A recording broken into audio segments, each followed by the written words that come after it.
Welcome to the first edition of the Tiger Men's Basketball Report for the 2024-25 season. I'm your host, Spiro Marikas, along with the head coach of the Tigers, Pat Skerry. And, Coach, it's time. Ready or not, here we come, right?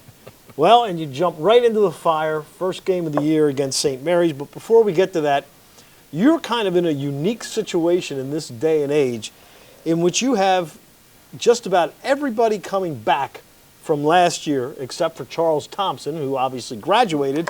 But we look down this list: Suleiman, Williamson, May, Hicks, Lowry, Tejada, Tark, Jones.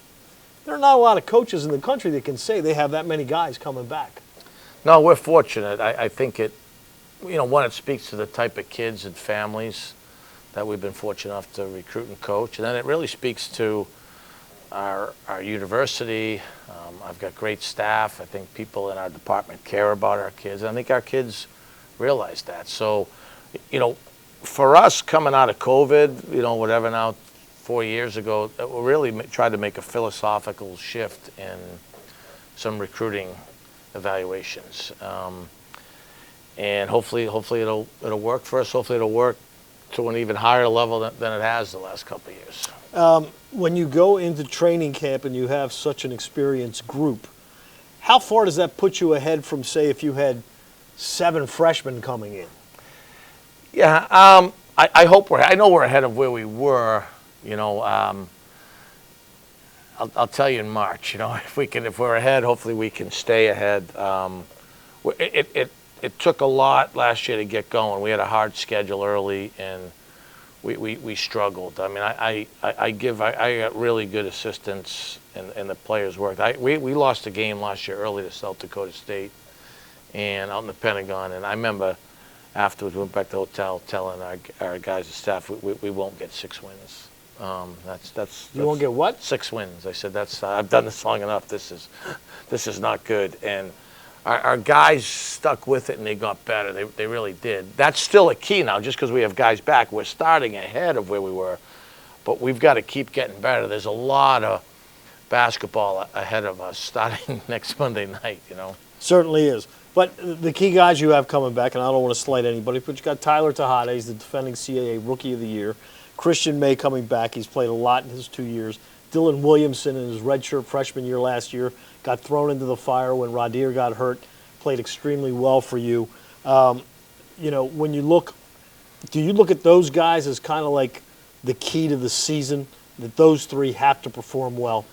I would say it's really it'll start with the quarterback in play with Dylan and Radir. They could play together too, depending on the opponent. But can we take care of the ball, and then does our ball movement really define us on offense? So those guys will set the tone with that, and Tejada will too, because of his ability at his size to do different things on offense.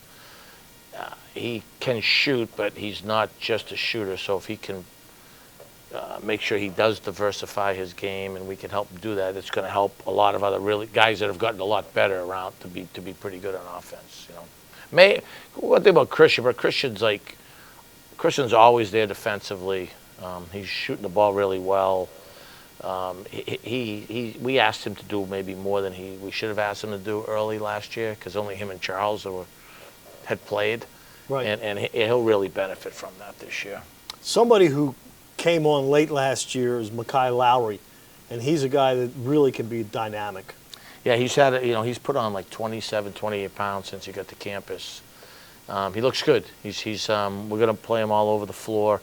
He's got to stay out of foul. Likes the dining hall food, does he? Coach Vore does a really good job on strength and conditioning. He's got to stay out of foul trouble and be really disciplined. But his defense, his passing, his IQ. He get to the foul line. He spent a lot of time improving his foul shooting. So yeah, he's gonna be a key guy, no question about it.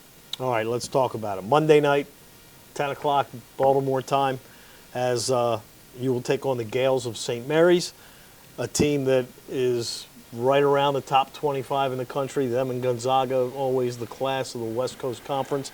First off, how did this game come about, and what were you thinking in scheduling it? Well, I mean, we needed games. I've never played at St. Mary's. I know, Randy Bennett is a big-time coach, and it's a top 25 team. There's no doubt about that. We've watched enough film on them from last year to know it'll be as good as any team we play this year. So, to be honest with you, we couldn't get anyone to play. So they were willing to play, and Was it your personality? What is well, it? that's like the obvious, right? Scheduling's gotten hard when you have a lot of guys back. It's hard to get games. I mean, I think our schedule speaks for itself. The fact that we have to go play a great team in St. Mary's and go out to Western Canada to play really good teams. It's hard to get games. I say this all the time. Anyone regionally that wants to play, call. We'd be happy to schedule. But so St. Mary's was willing to play, and it's a really good opportunity. They are elite defensively. They're one of the best rebounding teams in the country, and they've got really good players. They don't beat themselves, so that's what the NCAA tournament looks like. Look, I'm not going to talk much about it. We had a close scrimmage against Rutgers, who was in the top 25, and then exhibition game against St. John's, who's a top 25 team, and obviously incredibly well coached. And we learned where we've got some work to do, and then there were some things we did very well. I hope those experiences benefit us, because out the gate we got some difficult games. And you're going to deal with the reigning West Coast Conference Player of the Year in Augustus Marciulionis. Averages 12.5 points a game, 5 assists per ball game. What does he bring to the table to them? An NBA level guard, size, IQ, talent. So Saxons, who's been around, they've recruited well. The kid from Arizona who's got a 28. Yeah. I mean, just look at the consistency of that program, But it's a great opportunity. These type of games make me think of what it's going to be like when you have to go play like Charleston, Wilmington on the road. Hopefully, if you've played at St. Mary's, that maybe you're not as phased when you go down to some of those other places. All right, so the Tigers will take on St. Mary's. Game 1, Monday night, 10 o'clock. I'll have a call for you on TowsonTigers.com. Jerry Tarkanian once said, the perfect team. 8 really good players and 4 guys that'll cheer for them like crazy. You go in the locker room and you say that in this day and age, you'd have 100 guys in the transfer portal. For the head coach of the Tigers, Pat Scarry, I'm Spiro Marikas. Thanks for tuning in.